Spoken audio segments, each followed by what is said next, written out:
Deixa eu incluir aqui os meus parceiros de telão também na conversa, mas antes deixa eu trazer, porque a gente preparou aqui também, a gente mostrou que o Brasil foi destacado na imprensa internacional por essa decisão do Supremo Tribunal Federal, por exemplo, o francês Le Monde escreveu o seguinte, aspas, o Brasil, onde um juiz da Suprema Corte tirou o X de Elon Musk do ar no ano passado por 40 dias por desinformação, foi mais longe do que qualquer outro país latino-americano na repressão a postagens questionáveis ou ilegais nas redes sociais.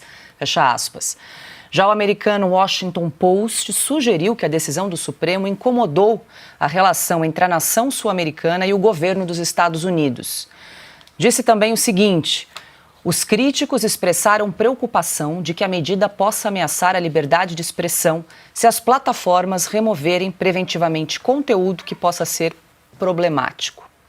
O Financial Times afirma que a decisão da Suprema Corte do Brasil sobre plataformas digitais corre o risco de alimentar tensões com o governo norte-americano do presidente Donald Trump, que ameaçou impor restrições de visto a estrangeiros que censurarem empresas e cidadãos norte-americanos.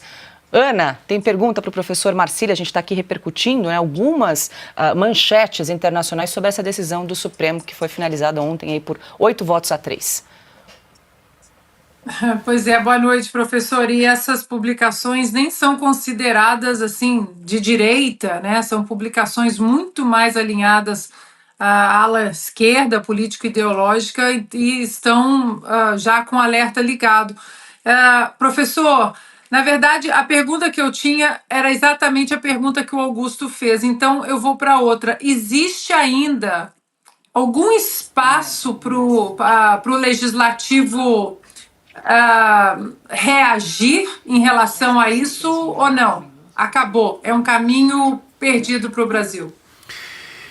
Olha, boa noite, Ana. Sim, tem caminhos ainda. Bom, quando esse acórdão, que é decorrente, vai ser a oficialização dessa tese, né? Essa tese foi fixada por eles, agora ela vai compor o acórdão. O acórdão vai ser integrado por essa tese e com isso vai passar a valer. Mas aí a gente ainda tem a chance de embargo de declaração, ainda tem uma discussão que pode ser feita. E eu acho, inclusive, que é possível, o órgão não havendo, que se discuta a constitucionalidade da tese. Porque, veja, se eu tenho que cumprir normas, eu não sei como, eu não sei quem vai fiscalizar, eu não sei de onde vai, para onde vem, bom, eu não tenho o que fazer. Eu tenho um estado completamente inconstitucional de coisas que precisa, então, ser resolvido pelo próprio STF. O STF não pode entregar uma carta ou um cheque em branco a nós todos, e se nós não preenchemos corretamente, ele nos pune. Isso é outra ilegalidade para além das tantas que já foram cometidas pela Corte. Então, há ainda uma possível discussão a partir de como virá esse acordo. Mas também creio que o próprio parlamento possa puxar para si algumas dessas questões, inclusive do órgão. Esse órgão, no mínimo, deveria ser fiscalizado pelo Congresso. Não é possível que a gente tenha um órgão regulador das plataformas submetido ao judiciário. O judiciário já fez um trabalho que não era o dele, que é regular para além de dizer se é constitucional ou não. É inconstitucional? É constitucional? Acabou o trabalho do judiciário. Não, eles foram e criaram regras. Isso já é ruim o suficiente para que eles também tenham sob sua tutela o órgão fiscalizador. Ele, portanto, me parece uma tarefa interessante ou possível do Congresso chamar para si essa demanda. E aí cabe às plataformas recorrerem a embargos de declaração, enfim, questionarem esses critérios do acórdão? Tanto as partes, porque tem um caso concreto ali sendo discutido, como as pessoas que são amicus curiae, etc., podem também discutir isso junto ao STF. Um dos amicus curiae, inclusive, é a AGU. Olha só. E é por isso que a AGU, inclusive, fez um dos pedidos de que fosse antecipada a decisão, como quando começou a haver o risco de se pedir vista, e a gente hoje soube de bastidores que o Nunes Marques tentou pedir vista e supostamente levou uma bronca do ministro Gilmar, o que é uma loucura completa, mas dentro desse contexto, a AGU, inclusive, chegou a pedir que os memes, a inteligência artificial também pudesse ser integrada a essa regulação. Olha só que genial. Bom, e antes de passar para o Alexandre, deixa eu trazer aqui mais um detalhe, porque a ministra Carmen Lúcia, ao proferir o voto favorável ao mecanismo que vai, então, ampliar a censura nas redes sociais, a ministra disse que é contra a censura, e eu vou passar também para o Marcílio explicar a fala da ministra. Censura é proibida constitucionalmente, é proibida eticamente, é proibida moralmente, é proibida, eu diria, até espiritualmente.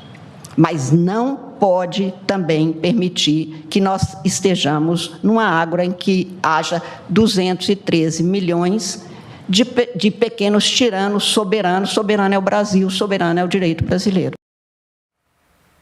Dá para traduzir? Marcílio, eu voto em você para traduzir. É desafiador, é desafiador. Eu diria que eu prefiro 213 milhões de tiranos do que 11, né?